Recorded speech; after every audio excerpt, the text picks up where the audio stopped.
था मैं घास हूँ, इसमें कितने बम घेर दो, लेकिन जिस दिन ये बारिश आएगी, अनुकूल मौसम आएगा, उस दिन हम उग जाऊंगा मैं।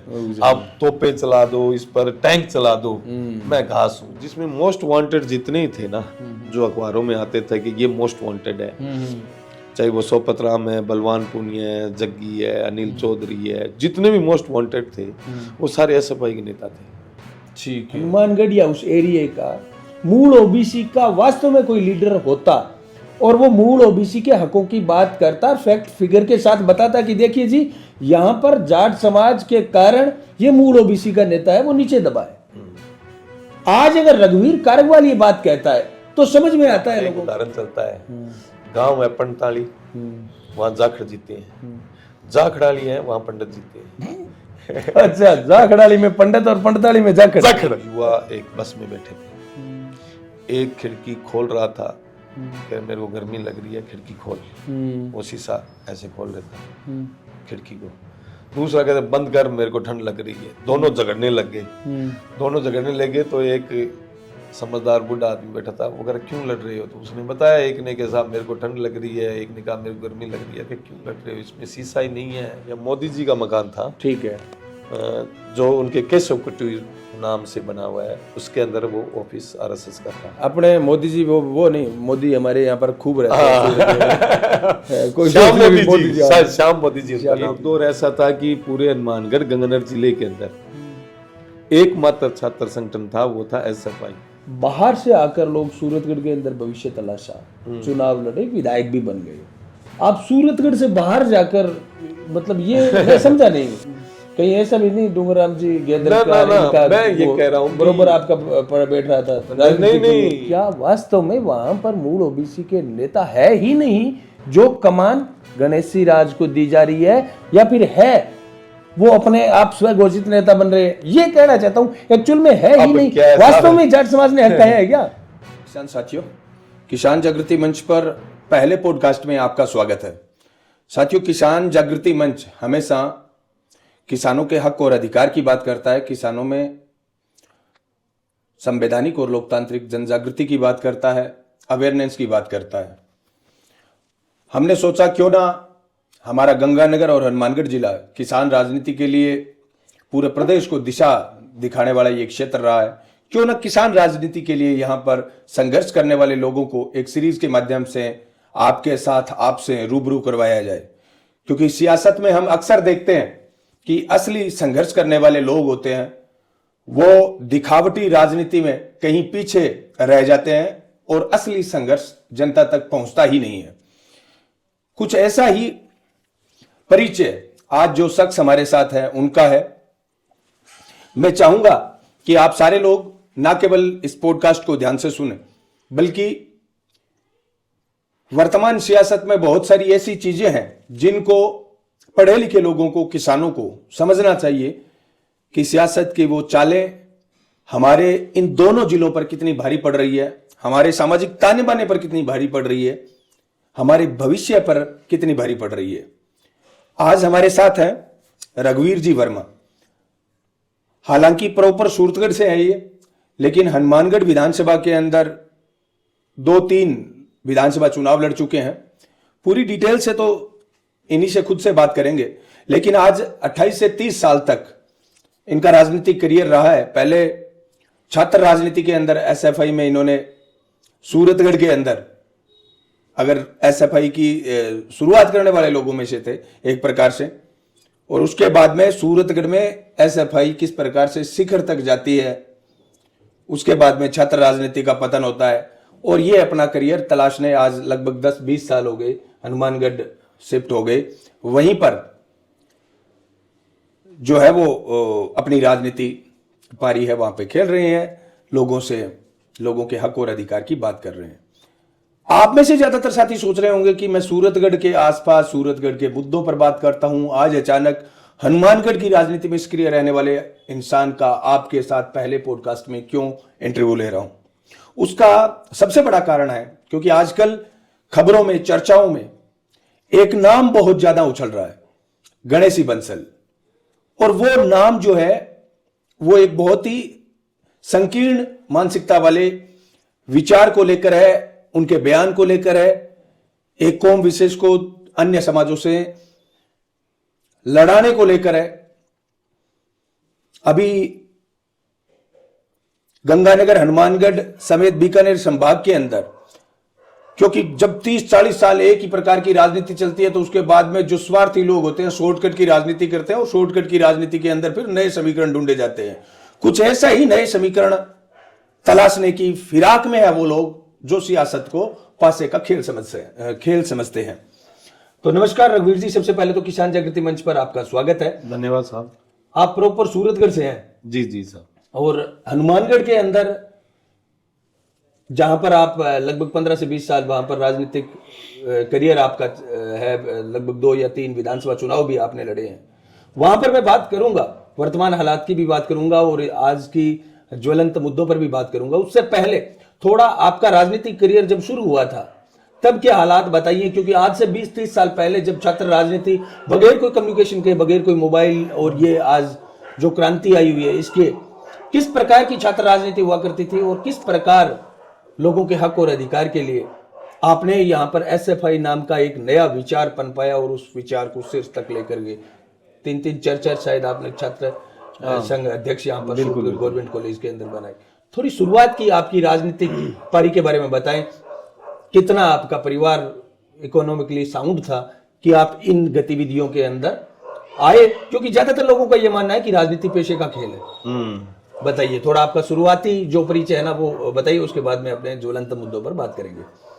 असल में हम लोग यहीं हनुमानगढ़ और सूरतगढ़ में पढ़ने वाले थे और यहाँ पहले मैं यहाँ गवर्नमेंट कॉलेज सूरतगढ़ में पढ़ता था और यहीं SFI संगठन के लोगों जयपुर में आंदोलन चला, उसमें हम संपर्क में आए और उसके बाद में हमने यहाँ हनुमानगढ़ और सूरतगढ़ में SFI संगठन का निर्माण शुरू किया।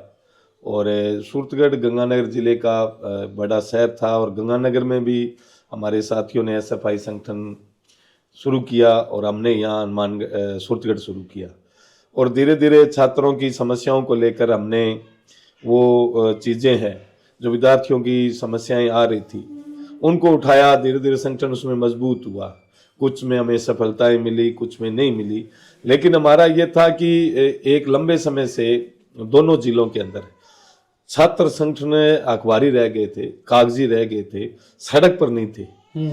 और हमने उस चीज को बदला और हमने कहा नहीं, छात्र राजनीति और छात्र हित की बात सड़क पर करेंगे। हमें याद है कि यहाँ हमने सूरतगढ़ के अंदर फीस वृद्धि के खिलाफ बड़ा आंदोलन चला था, किसान छात्रावास के लिए, बच्चों के रहने के यहाँ व्यवस्थाओं को लेकर, गर्ल्स स्कूल करने के लिए गर्ल्स स्कूल में जो है सीटें खाली रहती थी, साइंस फैकल्टी के अंदर गेस्ट फैकल्टी से टीचर लगाते थे, 2-3 महीने रहते फिर चले जाते।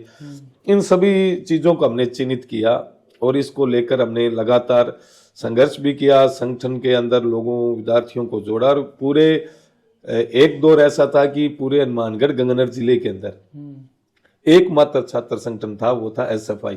वो गंगानगर गवर्नमेंट कॉलेज में भी जीते, वो नौबगढ़ में भी जीते, वो गवर्नमेंट कॉलेज गंगानगर के साथ सूरतगढ़ के अंदर NMPG कॉलेज। कौन सा साल? ये 2000 का साल, सन 2000-2002 2000 के अंदर मतलब सारी जगह SFI का पैनल जीता। जितने बड़े कॉलेज थे, NMPG कॉलेज थे जिसमें 2500 स्टूडेंट थे। और अगर मेन स्ट्रीम राजनीति की बात की जाए तो उस दौर के अंदर कौन बीजेपी बारी थी या कांग्रेस बारी थी, यहाँ पर क्या चल रहा था, कौन बड़े लीडर्स थे दोनों जिलों में? दोनों में कांग्रेस बीजेपी का ही दबदबा था उस दौर में और गहलोत साहब का उदय हो रहा था और हमारा भी उस दौर में, क्योंकि ये 98 में ये मुख्यमंत्री बने और हमने 96-97 में SFI का दौर शुरू हुआ और हमें एक SFI एक राजनीतिक ताकत बन गई थी। यहाँ इतने बड़े बड़े आंदोलन हुए कि किसी भी राजनीतिक दल की ये हिम्मत नहीं थी कि वो बाजार 2 दिन 3 दिन लगातार बंद करवा दे। ये SFI की ताकत नहीं थी, SFI का समर्थन था लोगों का भी, बहुत बढ़िया मुद्दों पर ये संघर्ष कर रहे हैं। और उसके बाद जो दूसरे जो संगठन है, जो दक्षिणपंथी संगठन थे या कांग्रेस के जो विद्यार्थी संगठन थे, वो उन्होंने इस तरफ ध्यान गया। फिर उन्होंने टारगेट किया, अभी सूरतगढ़ को टारगेट करो, हनुमानगढ़ को टारगेट करो। वो टारगेट करके अपने संगठन खड़े किए गए, राजनीति उसमें डाली गई। नहीं तो हर जो चाहे वो बीजेपी के परिवार से आने वाला था, कांग्रेस के परिवार से आने वाला जो भी बच्चा था ना, वो एसएफआई में था। मतलब गंगानगर जिला प्रमुख का बच्चा एसएफआई का पदाधिकारी था। मतलब हर विद्यार्थी मतलब एसएफआई था। फिर उन्होंने ये शुरू किया गंगानगर मानगढ़ में ये प्रयोग, एबीवीपी के जरिए, अनुशाही के जरिए। फिर लोगों को कहा भी आप तो बीजेपी में हो, और आरएसएस ने विशेष रूप से सूरतगढ़ को चिन्हित किया। और आज आप देखते हो कि जितने भी धार्मिक आयोजनों का और इस तरह का बड़ा विकराल रूप हो रहा है, शोभा यात्रा वो बहुत ज्यादा सूरतगढ़ में होती है या अब हनुमानगढ़ में होती है। इसका कारण यही है कि वो नहीं चाहते हैं कि मुद्दों के ऊपर राजनीति हो, संघर्ष की राजनीति से उनको डर लगता है। इसलिए उन्होंने, अब देखो सारे युवा शोभा यात्राओं में लग गए।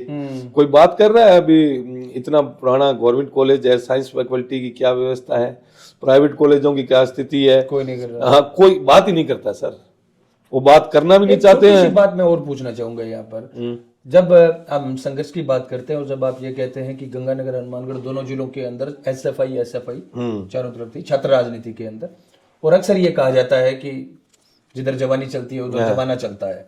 उसी दौर के अंदर घड़साना किसान आंदोलन देश भर के अंदर सुर्खियां बटोरता है। 6 से 7 किसानों की वहां पर डेथ भी हो जाती है। उस पूरे दौर के अंदर लगभग 3-4 साल वो आंदोलन चलता है। आप क्या मानते हैं कि अगर छात्र राजनीति के अंदर एसएफआई इतनी मजबूत नहीं होती तो वो घड़साना किसान आंदोलन उस चरम पर पहुंच पाता? छात्र राजनीति का कितना रोल था? हाँ, ये सही है। ये है कि वो आंदोलन तो ऐतिहासिक था, उसके तो जनता का आंदोलन था वो, और उस आंदोलन को सही दिशा में जो गया है वो भी एक बहुत उपलब्धि है अपने दोनों जिलों के लिए। और जो घड़साना, रावला मंडियां, नौबगढ़ मंडियां खाली हो गई, कॉटन फैक्ट्रियां बंद हो गई, उनमें नई ऊर्जा, नई जान आई। और उसमें जिस दौर में हम लोग सारे थे, वो सारे लोग उस दौर में आंदोलन में रहे और उस आंदोलन को एक ताकत दी, जिसमें मोस्ट वांटेड जितने ही थे ना, जो अखबारों में आते थे कि ये मोस्ट वांटेड है, चाहे वो सोपत राम है, बलवान पुनिया है, जग्गी है, अनिल चौधरी है, जितने भी मोस्ट वांटेड थे वो सारे एसएफआई के नेता थे। ठीक है, ये था। और सबसे ज्यादा जेल अगर कोई गया किसानों के अलावा विद्यार्थियों को गया तो एसएफआई कार्यकर्ता गया। सोपत राम गया, बलवान पुनिया जो बाद में विधायक बने, वो 6 महीने लगातार चूरू जेल में रहा, मैं 2 महीने चूरू जेल में रहा, साथ ही जग्गी 7-8 महीने जेल में रहा उस दौर के अंदर, और काड़ू थोरी जेल में रहा, और बहुत से जो एसएफआई के मैं जितने भी नाम लूंगा, जो भी युवा था वो एसएफआई का था। ये हमारी थी काम, और इस काम को देख के तो टारगेट किया सूरतगढ़ को। इतनी यात्राएं सूरतगढ़ में, सूरतगढ़ समाजवादी आंदोलन का गढ़ रहा है, यहाँ ने लोगों ने संघर्ष किए, कई कॉलेज लिया यहाँ पर। क्या कारण था कि मतलब संघर्ष को इतने करीब से देखने के बावजूद सूरतगढ़, गंगानगर, हनुमानगढ़, इस बेल्ट के अंदर सीपीएम का जो गढ़ हुआ करते थे वहां पर पकड़ खोती जा रही है? ये तीसरा मोर्चा, तीसरा विकल्प कहा जाता था, किसानों का फ्रंट कहा जाता था। आजकल इसकी पकड़ कमजोर होने का कारण क्या रहा है? सिर्फ यही कि विपक्षी पार्टियां तो करेगी, वो तो अपनी प्लानिंग करेगी, वो अपने सब कुछ करेगी, इसका मूल कारण क्या रहा? कोई सेकंड जनरेशन की पीढ़ी तैयार नहीं कर पाए, क्या कारण रहा मूल? देखो, मैं ये समझता हूँ कि कम्युनिस्ट पार्टियों का जो कैडर है वो बड़ा है, और पहले हमारे 2 नेताओं को हम याद करते हैं, कामरेड हेतराम बेनीवाल, कामरेड सोपत सिंह। सोपत सिंह जी हनुमानगढ़ से और हेतराम जी वहाँ उस क्षेत्र संगरिया से चुनाव लड़ते थे, विधायक बने हैं, और जिले में, दोनों जिलों में कहीं नहीं था। लेकिन विद्यार्थी आंदोलन के बाद हमने बादरा में विधायक बने हैं, हमने अनूपगढ़ से विधायक बनाया है, हमने नौर के अंदर इस चुनाव में 30,000 वोट आए हैं, रायसनगर से 65,000 वोट आए हैं। जहां हमने चुनाव लड़ा है वहां एक ताकत आई है। और जो चुनाव लड़े हैं आप देखोगे तो मंगेश चौधरी 30 साल की उम्र का है, ये 45 साल के हैं, इनका तीसरा चुनाव है। तो हमने ये दिशा दी है, और आज भादरा से लेकर नौपगढ़, रायसनगर, करणपुर ऐसा कोई शहर नहीं है। हाँ, ये है कि गंगानगर शहर का जो मजदूर मूवमेंट था, जो जेसीटी मिल की वजह से दूसरी चीजें वो जब बंद हुई तो कारोबार, वहाँ फैक्ट्रियां गई, तो वो कमजोर हुआ है। नहीं तो दर्शन कोड़ा ने तो इन फैक्ट्रियों के मजदूरों की लड़ाई लड़ते हुए शहीद हुआ है। गढ़ तो जैसे गंगानगर आपका सूरतगढ़ दोनों ही थे। आज सूरतगढ़ के अंदर क्या कारण है कि जैसे ठीक है आप लाहौर का बता रहे हो, अनूपगढ़ का, आरायशी नगर का बता रहे हो, लेकिन जो गढ़ हुआ करता था जहां से शुरुआत हुई थी वो ऐसे कैसे ध्वस्त हो सकता है? जो दो कारण रहे हैं सूरतगढ़ की राजनीति में अभी कुछ 7-8 सालों से कोई डिफरेंस आए हैं, क्योंकि सूरतगढ़ शहर को मैंने देखा है बचपन से, इसको इतने से इतना बड़ा होते हुए, जब ये बड़ा हो रहा था ना तो उसमें कहीं भी कोई भी शहर, गांव से जब शहर बनता है ना तो उसमें कुछ विसंगतियां आती है। उसका सही समय पर अगर आप जजमेंट नहीं कर पाओगे तो हो जाता है कि हम कमजोर नजर आने लग जाएं। हालांकि ये बात नहीं है, सूरतगढ़ नगर पालिका में लगातार पार्षद जीत रहे हैं। हमारी सूरतगढ़ फार्म की बड़ी यूनियन थी, लेकिन फार्म को सरकारों ने कमजोर कर दिया। इसके कारण ये लगता है कि हाँ ठीक है, एफसीआई की बड़ी हाँ एफसीआई की यूनियन थी। विद्यार्थी आंदोलन ने, ये नहीं है कि सफाई कमजोर हुई है, जितने विद्यार्थी संगठन थे जो चुनाव में जो गैप चला है उसके चलते चलते वो उनमें कमजोरियां, वो मूवमेंट नहीं आ रहा है। और सूरतगढ़ को तो अब मतलब क्या कहें साहब, मैं हम गवर्नमेंट कॉलेज में पढ़ते थे तो आंधियां चलती थी तो सारा खेजड़ी का धूल मिट्टी उसके अंदर आती थी। आज देखो खेजड़ी से आगे लोग बैठे हैं। बिल्कुल बैठे। मैं तो अभी गया, मेरे को किसी ने बताया खेजड़ी से आगे लोग रहने लगे। मैंने क्या मतलब, कॉलेज हमें इतनी दूर लगता था, साइकिल लेके जाते थे कॉलेज, और कॉलेज बहुत दूर है, कॉलेज बहुत दूर है। अब कॉलेज ये लगता है कि शहर के अंदर है, अंदर है तालांग माखर जाना पड़ता है। हाँ बिल्कुल, मतलब आकाशवाणी के ग्राउंड में जहाँ दशहरा होता था, जहाँ हम क्रिकेट खेलते थे, या रिफ्यूजी कॉलोनी का ग्राउंड था, ये कोठी का ग्राउंड था, टिब्बा कॉलोनी का ग्राउंड था, हरिराम मंदिर के पीछे का ग्राउंड था, वो है ही नहीं, बचे नहीं सर। तो उसके अंदर कुछ चीजें हुई है और मेरे ख्याल में पार्टी ने सूरतगढ़ को चिन्हित भी किया है और इसके ऊपर काम भी शुरू किया है कि जो कमजोरियां आई है उसको हम मजबूत करेंगे। सूरतगढ़ में भी संगठनिक कमजोरियां आई, पार्टी के बड़े नेता पार्टी को छोड़ के चले गए, उससे बिखराव भी आया, फिर दोबारा जुड़े। तो सूरतगढ़ की धरती में दम है, यहाँ खड़े होंगे आराम से, यहाँ दिक्कत नहीं है। तो रघुवीर जी, ये तो थी आपकी शुरुआत के संघर्ष और सिद्धांतों की सियासत पर बात, लेकिन वर्तमान हालातों में जब आप देखते हैं अपने आप को, और जहां पर सक्रिय राजनीति आप हनुमानगढ़ के अंदर वहां पर तलाश रहे हैं, लगातार चुनाव भी लड़ रहे हैं, अभी हाल फिलहाल के दिनों में मैं एक बयान देख रहा हूं, हनुमानगढ़ विधायक गणेश राज बंसल का एक बयान वायरल होता है। उनके पास कुछ लोग जाते हैं और ये कहा जाता है कि ये मूल ओबीसी के अलग अलग वर्गों के प्रतिनिधि हैं, और हनुमानगढ़ विधायक को ज्ञापन दिया जाता है कि एक समाज विशेष ने अन्य समाजों का हक खाया है, राजनीतिक हक खाया है, सिर्फ इतना बोला जाता है। विधायक महोदय उस पर प्रतिक्रिया देते हुए ये कहते हैं कि जाट समाज, बाकायदा नाम लिया जाता है कि जाट समाज ने अन्य समाजों का जो हक खाया है मूल ओबीसी के, वो हम दिलाने का काम करेंगे, एकजुट होकर लड़ेंगे। तो सबसे पहले तो संघर्ष और सिद्धांतों की राजनीति का परिचय मैंने जब आपसे लिया, तो कम से कम हमें यह बताइए कि गणेश सिंह राज बंसल की राजनीति मूल ओबीसी के आज इस विषय पर आकर क्यों अटक जाती है? इनका राजनीतिक इतिहास क्या रहा है? कैसा संघर्ष का इतिहास रहा है? कैसे ये पनपे आज ये बातें जो हमारे गंगानगर हनुमानगढ़ के लिए कहा जाता था, पूरे राजस्थान के अंदर सामुदायिक अपने सौहार्द के लिए जाना जाता था, यहां पर जातीय आधार पर, धर्म के आधार पर कभी भी हमने दंगे नहीं देखे, कोई बड़ी बातें नहीं देखी, सभी 36 कौम के लोग भाईचारे के साथ रहते हैं। इस प्रकार की राजनीति जो ये पनप रही है, इसका भविष्य आप क्या देखते हैं? शुरुआत में गणेश राज बंसल को इस प्रकार के बयान देने की क्यों जरूरत पड़ी? असल में क्या है कि राजनीति जो जिस तरह की हिंदुस्तान की है, जातिवाद और धर्म में जकड़ी हुई है, और कोई भी चुनाव देख लो, चुनाव से पहले धार्मिक बातें होती है, धार्मिक उम्मीदवार आते हैं और इसी तरह जाति के उम्मीदवार आते हैं। ये सूरतगढ़ में भी देखा है आपने, सभी जगह हो गया साहब। और ये दुर्भाग्य है राजनीति का।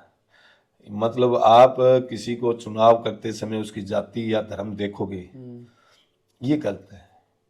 आप नहीं, पूरे देश के अंदर तो जातिवाद हमेशा ही रहा। देखो राजस्थान में जातिवाद पर मर्डर हुआ करते थे, और आज भी वहां पर जो है मार्शल कौमें आपस के अंदर किस प्रकार से रही वो हमारे पास। लेकिन ये जो जिला था, इसके अंदर जो तहजीब के लिए भी जाना जाता था, और जातीय संघर्ष यहाँ पर कभी देखने को, हमें बड़ा जातीय संघर्ष नहीं देखने को मिला। नहीं, असल में तो अभी नहीं होगा साहब।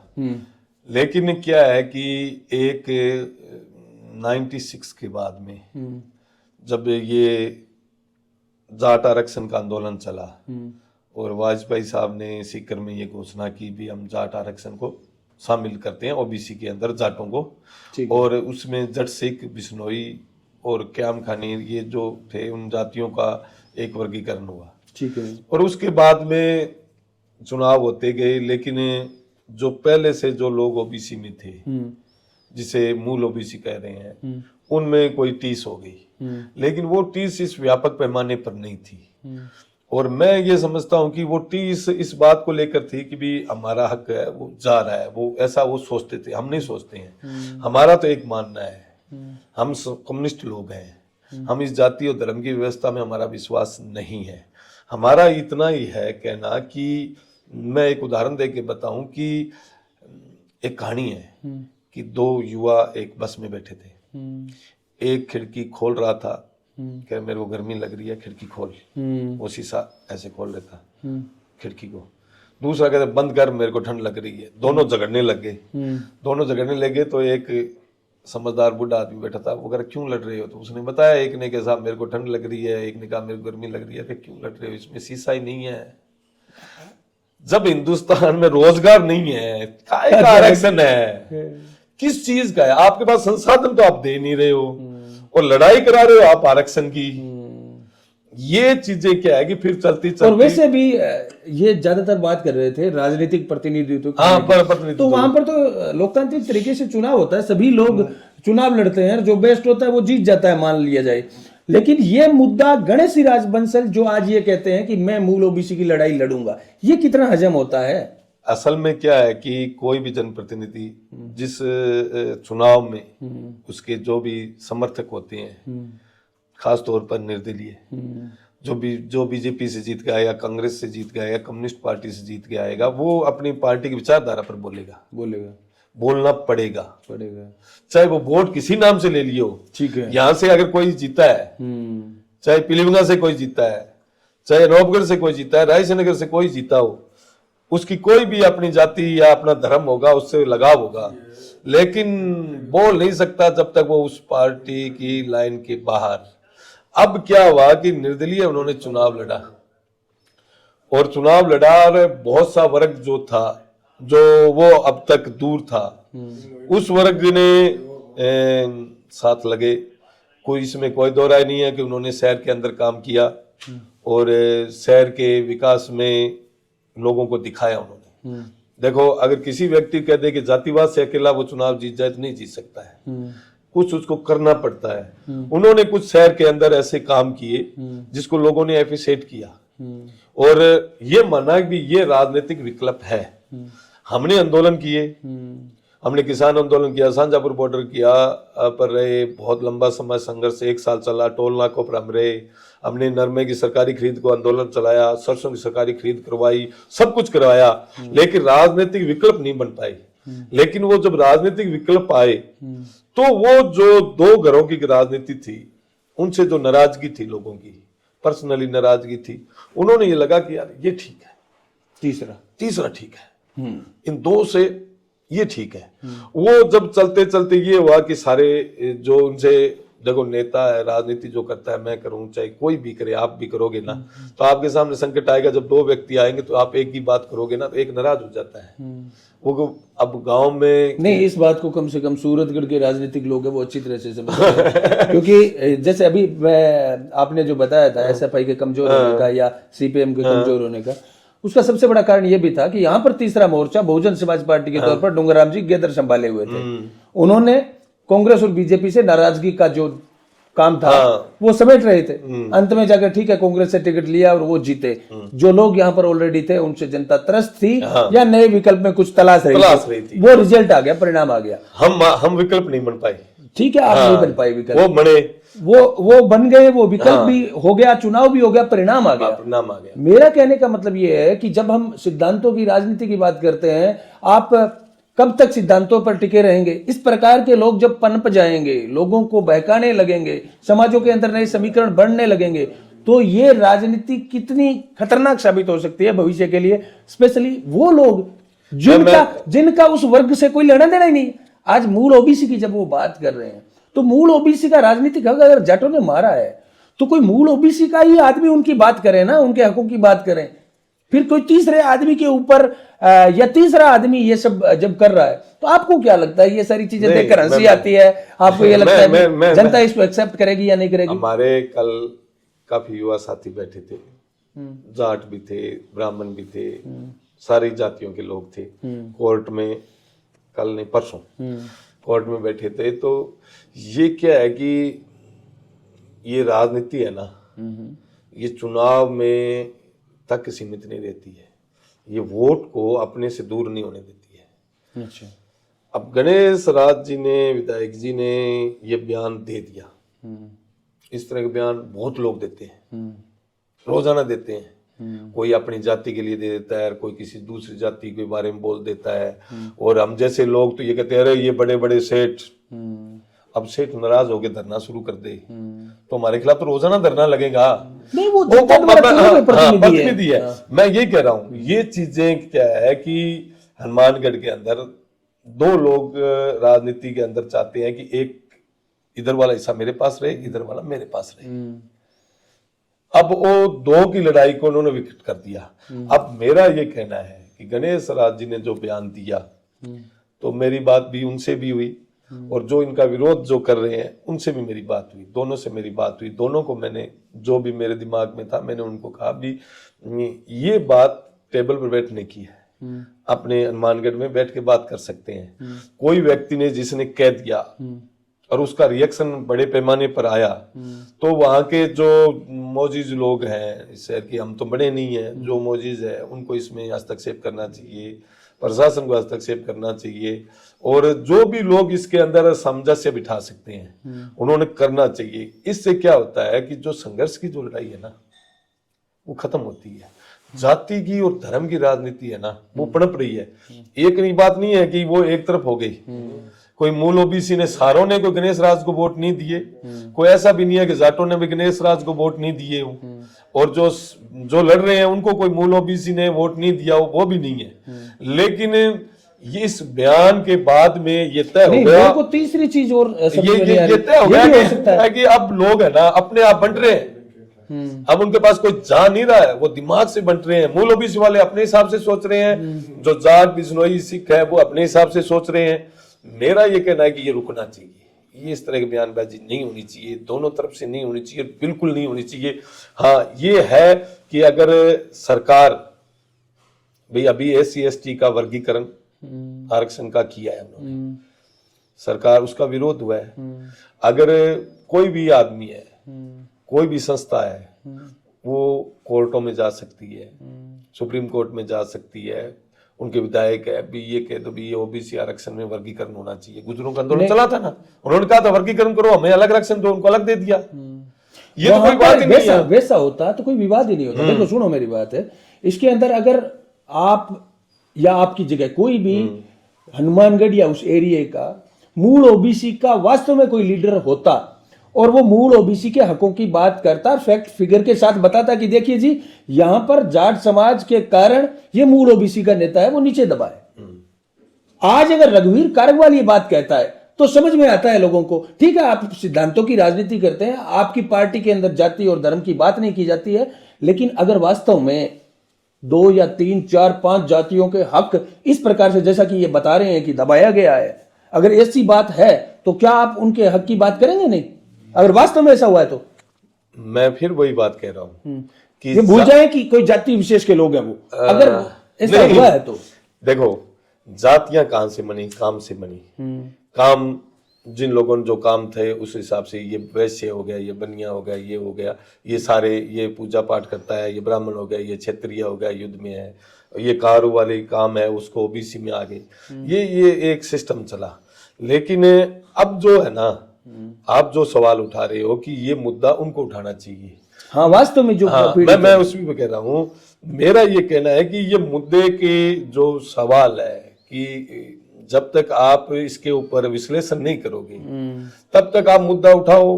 बहुत से ऐसे लोग हैं जिन्होंने ये मुद्दा उठाया, वो अपने जीवन के अंदर मुद्दा राजनीति रखते हैं, वो उस तरफ नहीं जाते हैं। वो बोलने वाले तो यही बोल सकते हैं, जैसे आपने कहा भी आप भी तो मूल ओबीसी के हो, मेरे को मूल ओबीसी ने वोट दे। आप भी नहीं, मैं तो ये कहता हूँ आप ही हो, वो तो है ही नहीं। वो मैं यही कहना चाहता हूं ना कि हम जो इस तरह की पॉलिटिक्स नहीं करते हैं, और जो मूल ओबीसी के जो वर्ग है उसको ये लग रहा है वो अपना आंदोलन चला रहे हैं, कोई उसको समर्थन दे रहा है, कोई उसका विरोध कर रहा इसको है। लेकर कभी आपसे बातचीत हुई उन लोगों की? कभी डिस्कस किया ये जो मूल ओबीसी के, या फिर ये बनाए हुए लोग हैं कोई वास्तव में कोई? नहीं, ऐसा है कि वो मेरे को जो जानते हैं ना वो इस तरह की बात नहीं करेंगे मेरे से, कि उनको पता है कि मैं किसान की लड़ाई लड़ता हूँ, मैं मजदूर की बात करता हूँ, मैं मनरेगा मजदूर की बात करता हूँ, सारी जातियां हैं उसमें, सभी महिलाएं हैं और उनका सबसे ज्यादा शोषण हो रहा है, तो मैं तो उनकी बात करूंगा। ये जातियों की जो लड़ाई है ना, ये जातियों की लड़ाई को आप कुंठित होकर उनको गाली निकाल सकते हो। जैसे मैं कुंठित हो जाऊं भी मैं कुमार जाति से आता हूं, कुमारों ने मेरे को वोट नहीं दिया, पर मैंने ये कहा भी मैंने जब राजनीति इस स्टाइल की नहीं है मेरी, मेरा ये स्टाइल ही नहीं है, मेरी ये विचारधारा ही नहीं है, मेरी विचारधारा संघर्ष की है, मेरी विचारधारा किसान मजदूर आम लोगों की बात की है, मैं वो करूंगा। उन्होंने वोट नहीं दिया, मत दे, मेरे कोई उससे फर्क नहीं पड़ने वाला है, क्योंकि मैं तो, लोग कह देते हैं भाई एक चुनाव लड़ा, मेरे को वोट नहीं दिए, नाराज हो जाते हैं, घर पे बैठ जाते हैं, आने वाले लोगों के ऐसे गल पड़ जाते हैं, तेरे वोट नहीं दिया, मैं तेरी बात नहीं सुनूंगा।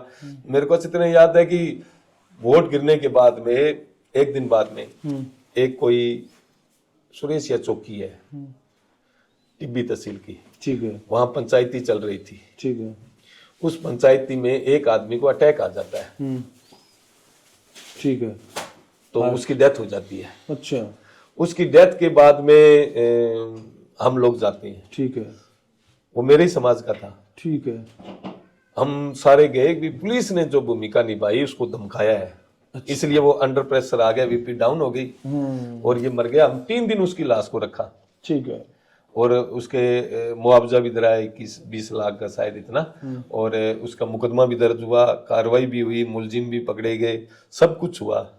मुझे पता था ना भी मेरे को वोट नहीं आ रहे हैं, मैं गया भी, चुनाव के बाद लोग थक के बैठते हैं क्या, आराम करेंगे, हमने कहा भी वोट तो दिए नहीं है लेकिन अपना सिद्धांत लड़ाई का है, मैं वहां जाऊंगा। बात हक की थी, बात वाजिब है कि कोई थाने में ला के इस तरह टॉर्चर और करेगा। वो लड़ाई भी आपने, जैसा कि आपका राजनीतिक स्टाइल है, लड़ाई भी आपने वो कोई जाति को आगे रखकर नहीं लड़ी होगी। वो तो मेरे को फोन आया कि यार ये घटना हो गई, तो उसमें हमारे पार्टी के साथी जग्गी थे, उन पर मुकदमा हुआ है, दूसरे साथियों पर मुकदमा हुआ है, बॉडी रख के 3 दिन हम बैठे रहे, और सभी जातियों के लोग थे उसमें, लेकिन वो ठीक है मेरी जाति का था, तो उसके लोगों को लगता है रघुवीर इसलिए आया है कि ये जाति का है। हमने तो इतनी लाशों को उठाया है साहब कि वहां उनको हक के लिए, वो तो अलग अलग जातियों की थी, लेकिन गरीब के साथ अन्याय होता है। तो हनुमानगढ़ में जो आप बात कर रहे हो ना साहब, मैं एक बार फिर कहूंगा कि इस मुद्दे के ऊपर जितनी तेज विरोध और समर्थन होगा ना, वो नहीं होना चाहिए, नहीं, उसका एक अलग स्तर होना चाहिए, ये नहीं भी उसने कहा इसलिए हमारा विरोध है। जो ओबीसी मूल ओबीसी के लोग हैं, मैं उनसे कहता हूँ आप अपना आंदोलन तेज करो, ठीक है, कर लो, मैं आपसे सहमत हूं कि नहीं हूं वो एक अलग बात है, आपका विधायक सहमत है कि नहीं है वो एक अलग बात है। अब बहुत से ऐसे मुद्दे होते हैं सरकार नहीं मानती है, सरकार सहमत नहीं है, अब पानी मांग रहे हैं, सरकार सहमत नहीं है कि पानी है ही नहीं, लेकिन लोग तो मांग रहे हैं ना। तो हाँ, यही मैं कहना चाहता था कि ये आंदोलन जरूरी नहीं है कि वो एक निर्दलीय विधायक ही जो था उससे समर्थन लेके कोई आंदोलन थोड़ी जीत सकते थे ये लोग। लेकिन मेरा ये कहना था कि इस प्रकार के जब बयान आते हैं तो वो कोई एक समाज के खिलाफ नहीं होते हैं या एक जाति के खिलाफ नहीं इस होते तरह हैं। के जो वो पूरी के पूरी अपने क्षेत्र को, ये कोई आपके हनुमानगढ़ तक सीमित थोड़ी ना, ये हमारे यहाँ तक अगर चर्चा कर रहा हूं मैं सूरतगढ़ में बैठ के, इसका मतलब मुझे भी कुछ चीजें अच्छी नहीं लगी होगी या किसी यहाँ तक वो समाज के लोगों तक बात पहुंची होगी, बहुत सारे लोग उनका समर्थन कर रहे हैं। मेरे को यह समझना था क्योंकि एक्चुअल में आप हनुमानगढ़ की राजनीति में सक्रिय हैं, तो क्या वास्तव में वहां पर मूल ओबीसी के नेता है ही नहीं जो कमान गणेशी राज को दी जा रही है, या फिर है वो अपने आप स्वयं घोषित नेता बन रहे हैं? ये कहना चाहता हूं एक्चुअल में है ही नहीं, वास्तव में जाट समाज ने हक कहा है क्या? समाज के हक की बात नहीं है। देखो इसमें राजनीति के अंदर मैं ये समझता हूं कि जिसके पास पैसा है ना वो जाति से ऊपर है, वो चाहे जाट है चाहे कुमार है, वो सरदार है।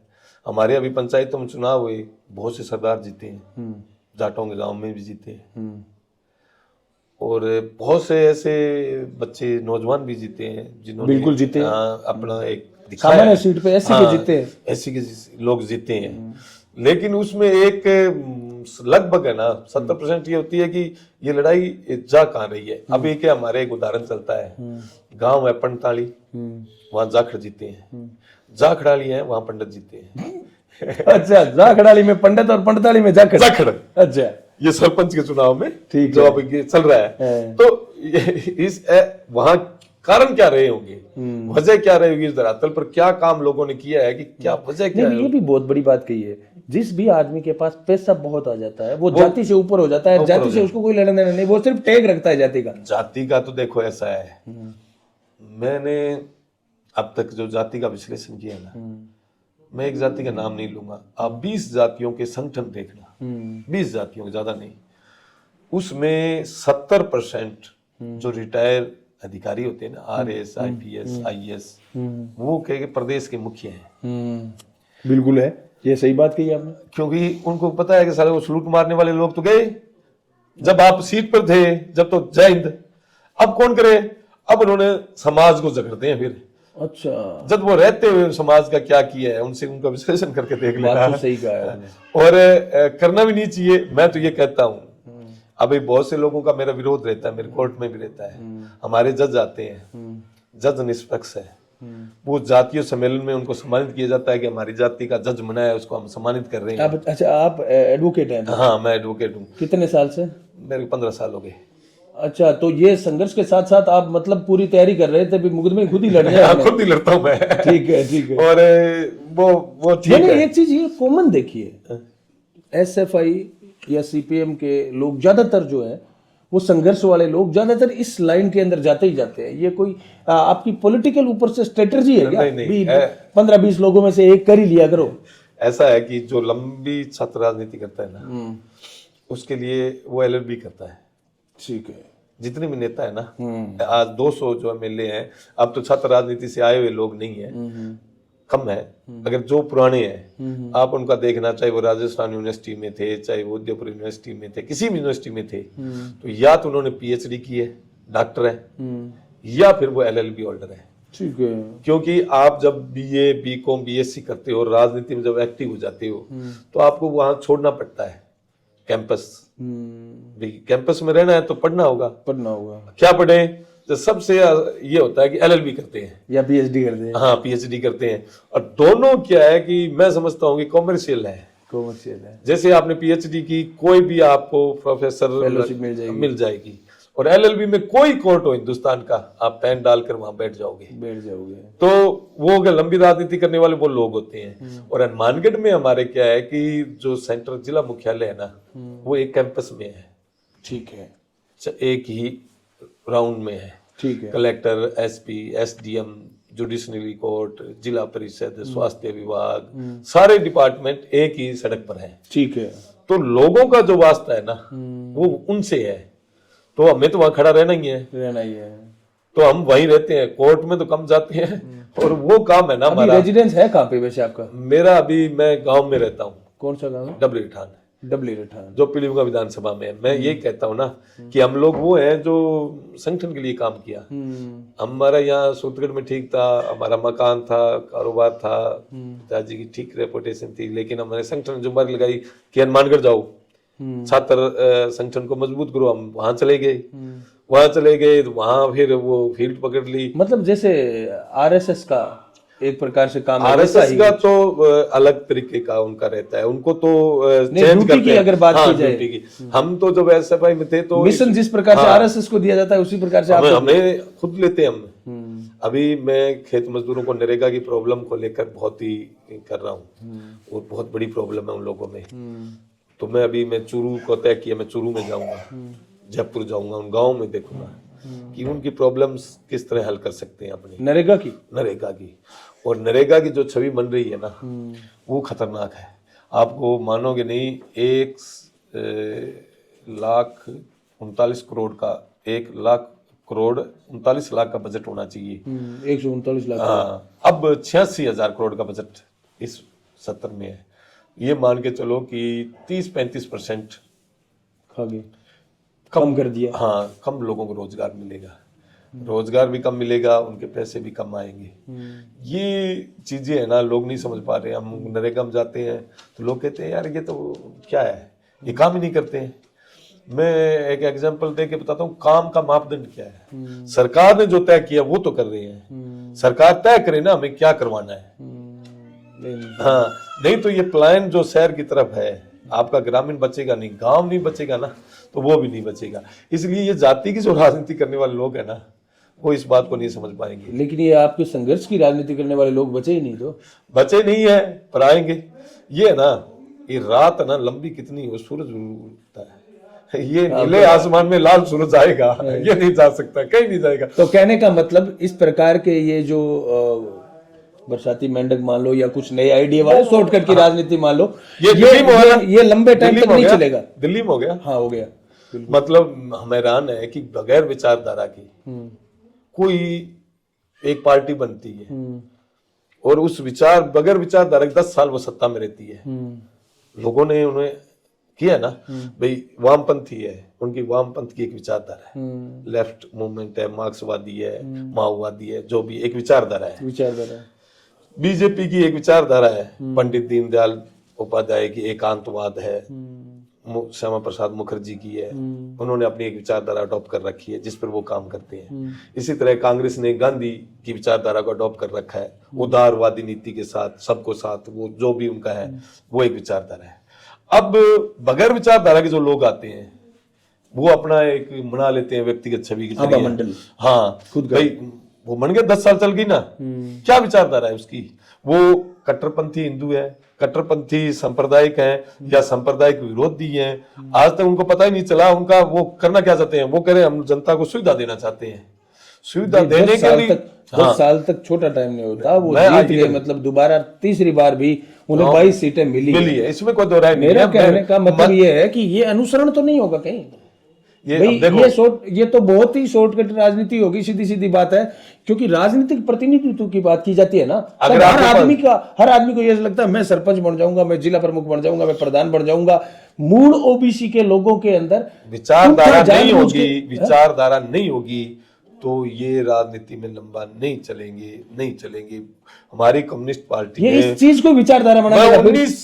1921 में हमारी पार्टी बनी, तब से लेकर अब तक बहुत उतार चढ़ाव आए। इमरजेंसी का दौर भी आया, आजादी से पहले का दौर, बाद का दौर, सरकारें आई गई, लेकिन पार्टी रही। एक पंजाब के बहुत बड़े राइटर थे, उनका नाम भूल रहा हूं, उन्होंने लिखा था मैं घास हूं, इस पर कितने बम घेर दो, लेकिन जिस दिन ये बारिश आएगी, अनुकूल मौसम आएगा, उस दिन हम उग जाऊंगा मैं। अब तोपे चला दो, इस पर टैंक चला दो, मैं घास हूं। तो हम वो लोग हैं, हम कह रहे हैं कि ये क्या है, ये जो लड़ाई लड़ रहे हैं ओबीसी नॉन ओबीसी, ये चीजें हैं, इसको सामाजिक तौर पर, सामाजिक जो होता है ना, उसको हिंदुस्तान की राजनीति में और हिंदुस्तान के समाज में देखना जरूरी है। कौन सा ऐसा वर्ग है जो अभी तक उस अधिकार तक नहीं पहुंचा है। आप आदिवासियों की अगर बात नहीं करोगे, आप कहोगे कि नहीं सारे लोग हम हैं वैसे ही हैं भी, तो काम नहीं चलेगा। आप एससी के लोगों को राजस्थान के बहुत से कोने में, आज यूपी में रोजाना पढ़ रहा हूँ, मध्य प्रदेश की पढ़ा है मैंने, एससी के व्यक्ति को घोड़ी पर नहीं चढ़ने देते हैं। अपने राजस्थान में भी बहुत उदाहरण है। तो ये जो आंकलन है ना, हमारी मांग ये है कि जातीय जनगणना करो, उसके बाद में आप इस चीजों पर विचार करो कि हमें अब किस जाति को क्या प्रतिनिधित्व देना है। अब आपकी जातिगत जनगणना है नहीं, वो आप कराना नहीं चाहते, क्योंकि उसके अंदर आपको ये लगता है कि देश की राजनीति करने वालों को कि हम एक ही धर्म की राजनीति करनी है, उसमें जाति नहीं होनी चाहिए। अब वो जाति आएगी तो वह धर्म की राजनीति टूट जाती है। अभी हनुमानगढ़ में क्या है कि ये जो विवाद चल रहा है मूल ओबीसी का और जाट के बारे में बोला है, तो बहुत से जो दक्षिणपंथी लोग हैं, जिन्होंने तथाकथित हिंदूवादी लोग हैं, वो बड़े व्यथित हैं, वो बड़े परेशान हैं। अच्छा, वो परेशान इसलिए है कि उनको लगता है ये नई फसल उग रही है। तो उन्होंने सोचा जो हिंदू करके हमने एक किया था, 1.5 मिनट में जाति ने अलग अलग कर दिया दो वर्ग को। अच्छा, तो उनकी पीड़ा बेचारों की अलग है। वो क्या बस अपने टारगेट होना चाहिए, हिंदू के अलावा जो है वो बदमाश है। अब हिंदू आपस में 2 जाति लड़ रही है, ये उनको वही पसंद नहीं है। इसलिए कहते हैं कि सामाजिक आंकलन है ना, संरचना जो हिंदुस्तान की है उसका अध्ययन और सरकारों को जातीय जनगणना के जरिए हो। मैं एक उदाहरण और दे के बताऊं हिंदुस्तान की राजनीति के ऊपर। एक गांव है पल्लू के पास में, नाम मेरे को याद नहीं आ रहा, 3 दिन पहले की घटना है। वहां ठाकुर जी का मंदिर बन रहा था और डीजे के साथ पूरा गांव जा रहा था। आज के अखबार में बड़ी खबर है वो। तो एक परिवार ने उसका विरोध किया, पत्थर चलाए, झगड़ा कर लिया और काफी लोगों की चोट लगी और लोग धरने पर बैठ गए। अच्छा। फिर जाके उनका मुकदमा हुआ। मुकदमा होने के बाद में हमारा एक कामरेड है वो भी उनके साथ था। फिर कल धरना फिर लगा और मुलजिम है उनको गिरफ्तार करो। कल फिर 1-2 गिरफ्तारी और हुई। आज से हमानगढ़ के पेपर में बड़ी खबर है। मतलब ये गाँव में पैर पसार रही आरएसएस की विचारधारा ना, तो मैं वही के वापिस आ रहा हूँ। वो आरएसएस क्या है, उसके जितने हिंदूवादी संगठन है कोई नहीं बोला। अच्छा। क्योंकि सामने मुसलमान नहीं था, सामने हिंदू था पत्थर मारने वाला। ठीक है। अब बोले कैसे? अब उनके समर्थन में कौन आए? कोई नहीं आया। कामरेड आए, उन्होंने कहा ये लोगों की धार्मिक आस्था है, ये संवैधानिक अधिकार है उसका, उसका राइट है वो किसी की पूजा करे। आप पत्थरबाजी करना, उसकी मूर्ति को तोड़ने का प्रयास करना, उसकी शोभा यात्रा में धूल पत्थर गोबर फेंकना, खलल डालना, ये गलत है। तो नहीं बोले। अगर ये अगर सामने मुसलमान होता तो आज आप भी रिपोर्टिंग करने शायद पल्लू में होते आप भी। ये होता यार हमारे टिकट बंद होता। ये इस तरह की राजनीति है ना, उसके अंदर ये इसलिए हो रही है कि ये एक, हम जब पढ़ते हैं कोई भी भ्रष्टाचार की बात होती है, किसी की बात होती है, तो लोग कहते हैं कुएं में बांग गिर गई। कुएं में बांग गिर गई, सब एक से हो गए। हाँ, सब एक से हो गए। अगर लोटे में होती ना तो उसको अपने छान लेते, गर्म करते, उसमें कोई फिटकरी घेर के पानी को साइड में डाल देते, आरों से निकाल लेते। सही बात है। तो बच जाते। लेकिन अब प्रॉब्लम ये आ गई कि कुएं में बांग है, क्योंकि हमारे पत्रकार बंधु है ना, मैं आपके तो नहीं, बहुत से सब लोगों को देखा है कि उनका जो विश्लेषण है ना वो बहुत ही कट्टरपंथी रूप में देश के अंदर चल रहा है। अपने तो बहुत है, ये आपके ये YouTube चैनल ना हो ना तो खत्म हो जाए सिस्टम। उनके जो पूंजीपतियों का जो सिस्टम है, पूंजीपति का एक सिस्टम है।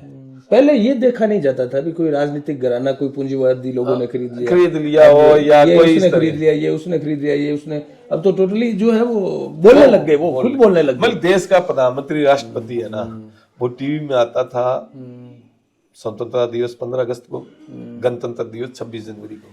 अब तो साले कोई गंगा में स्नान कर रहा है, कोई कहीं चादर जाने जा रहा है। आप जनप्रतिनिधि हो, आप कैसे जा सकते हो? सबने वोट दिया है आपको, हर धर्म के लोगों ने दिया है। आप धर्म विशेष के लिए थोड़ी जा सकते हो। मैं ये कहता हूँ भी कोई मुसलमान विधायक है, वो क्यों जाए वहां चादर के लिए? सही बात है, नहीं जाना चाहिए, उसको हिंदुओं ने वोट दिया है। और क्यों देश का प्रधानमंत्री मोदी जी कहीं कुंभ में, कहीं गंगा में, कहीं, और इस तरह की राजनीति, राम मंदिर का उद्घाटन तक कर दिया, बताओ, और इस तरह प्राण प्रतिष्ठा।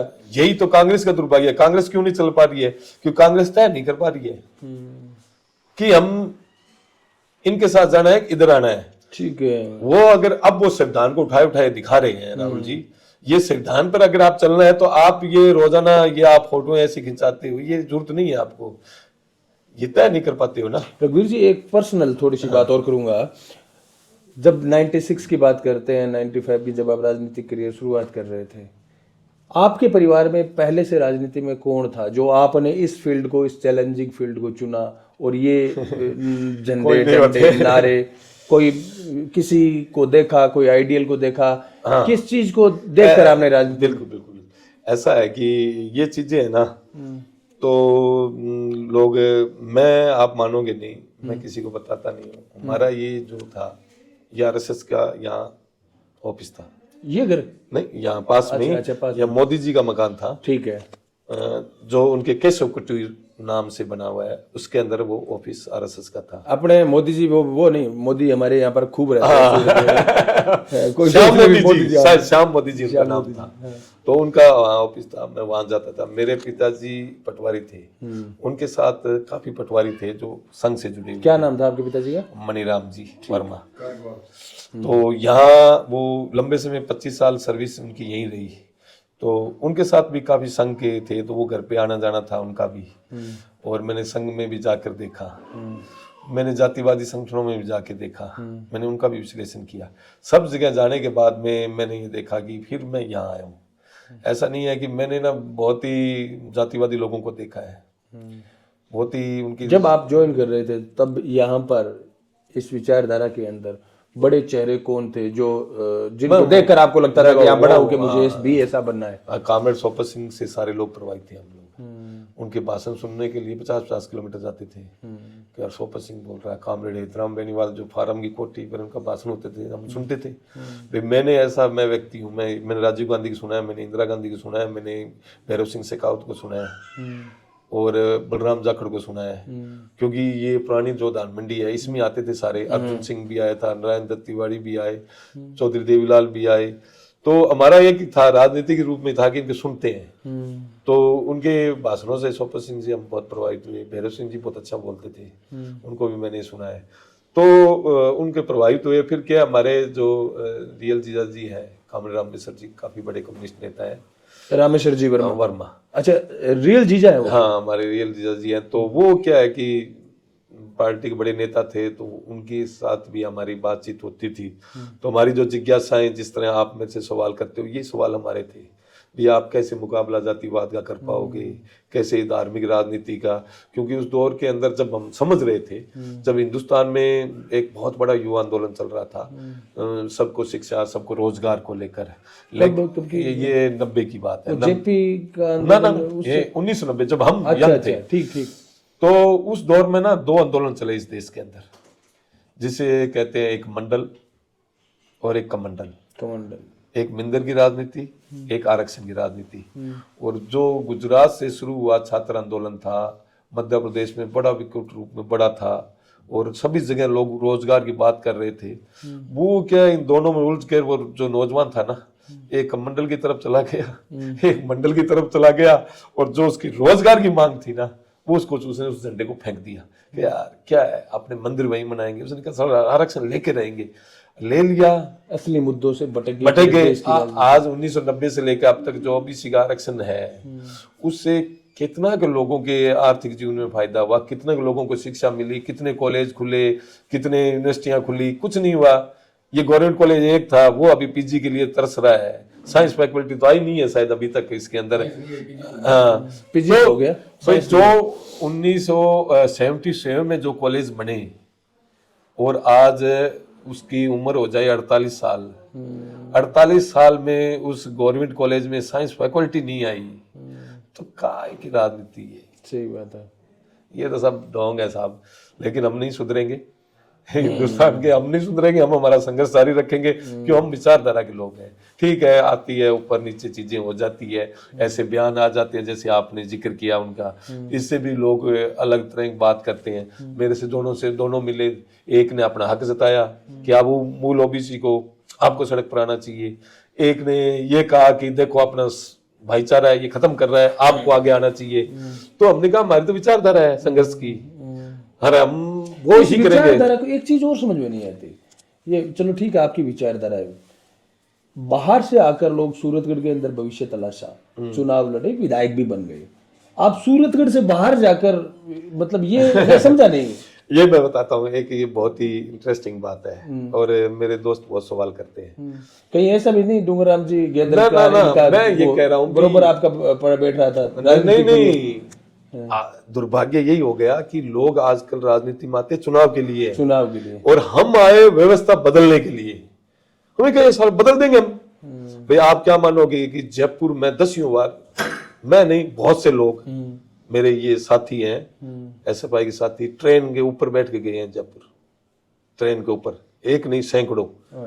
हनुमानगढ़ से चलते मीटर गेज ट्रेन चलती, बादरा के पास एक पेड़ आता है, वो सबके पैरों पर लगता, सब सो जाते, आ गया बादरा आ गया, सिद्धमुख आ गया, राजगढ़ आ गया। हम जाते किस लिए? कॉलेज की विभिन्न मांगों को लेकर, स्कूल की मांगों को लेकर। तो हम चुनाव के लिए तो आए नहीं साहब, चुनाव के लिए तो कोई नहीं आया हम में से। लेकिन जब परिस्थितियां बनी, जब इस दौर में आया कि आप लोकतांत्रिक व्यवस्था में हो तो आपको चुनाव लड़ना पड़ेगा, नहीं तो मेरा तो ये शहर है सूरतगढ़, मैं क्यों जाता हनुमानगढ़, मेरा क्या लेना देना था। हम संगठन के लिए गए, वहां गए। मैं पहले गंगानगर भी रहा 6 महीने, गवर्नमेंट कॉलेज के वहां रूम लेकर हम रहे, वहां सफाई काम किया। हमारे साथी सोपत राम, आप जानते हो, यहाँ गवर्नमेंट कॉलेज के प्रेसिडेंट थे। बिल्कुल। वो यहाँ राजनीति नहीं की उन्होंने, वो यहाँ से गंगानगर के गवर्नमेंट कॉलेज में एडमिशन लिया, फिर वहां से पूरा करके वो अपने गांव आ गए, अपनी पंचायत समिति से वो डायरेक्टर बने, उनकी पत्नी और साथी, लेकिन चुनाव राजनगर से लड़ाया। तो ये चीजें हैं, हम चुनाव के लिए हमारी कोई नहीं था, हमारी ना सोच थी कि यहाँ आना है चुनाव लड़ना है। हमारे तो ना हमारे परिवारों ने किसी ने चुनाव लड़ा था, ना हमारी इच्छा थी। हमारी इच्छा थी कि ये जो बदलाव करना है हमें, ये ठीक है कि उस मुकाम तक हम नहीं पहुंच पाए, लेकिन अभी हारे नहीं है। तो ये थे हमारे साथ एडवोकेट रघुवीर कारगवाल। और सूरतगढ़ की राजनीति के अंदर बहुत सारी, अगर हम बात करें पार्टियों की, नेताओं की, मैंने बहुत सारे लोगों को चैलेंज भी दिया है कि अगर आपको लगता है कि यहाँ पर आपकी आलोचना की जा रही है तो आप अपने मुद्दों की राजनीति, मुद्दों की बात हमारे चैनल पर रखिए, हमारे सामने रखिए। हिम्मत होनी चाहिए। लोग हामी भरकर मुकर गए। जिस प्रकार से एडवोकेट साहब ने बात की है हमारे साथ, ये दुर्भाग्य है हमारा कि मुद्दों की, सिद्धांतों की, संघर्ष की राजनीति आजकल खत्म होती जा रही है। और ये शॉर्टकट की राजनीति, धर्म की राजनीति, नारों की राजनीति, या कह रहे हैं कि शोभा यात्राओं की राजनीति है, वो जाति की राजनीति, ये पनप रही है। और नौजवानों को, विशेषकर पढ़े लिखे बंधुओं को इस तरफ ध्यान देना चाहिए कि आपको कैसा भारत बनाना है, आपको आपका कैसा जिला बनाना है, आपको आपकी कैसी तहसील बनानी है, किस प्रकार के लोगों को आप आगे लाना चाहते हैं। तो उम्मीद करते हैं कि अगले जो गेस्ट होंगे वो रघुवीर जी कारगवाल से कोई और बेहतर, या ये कहें कि इसी प्रकार से सिद्धांतों और संघर्ष की राजनीति करने वाला हमारा गेस्ट इस एपिसोड का सेकंड पार्ट बने, ये हम उम्मीद करते हैं। आपको कैसा लगा? आप सारे साथी इस वीडियो को ज्यादा से ज्यादा शेयर करें, और आप कमेंट के अंदर भी बता सकते हैं कि हम सीधे सवाल, खरी खरी, नेक्स्ट जो हमारा गेस्ट हो वो कौन हो। ये आप कमेंट के माध्यम से भी हमें बता सकते हैं। आपका भाई हरि बेनीवाल, जय किसान।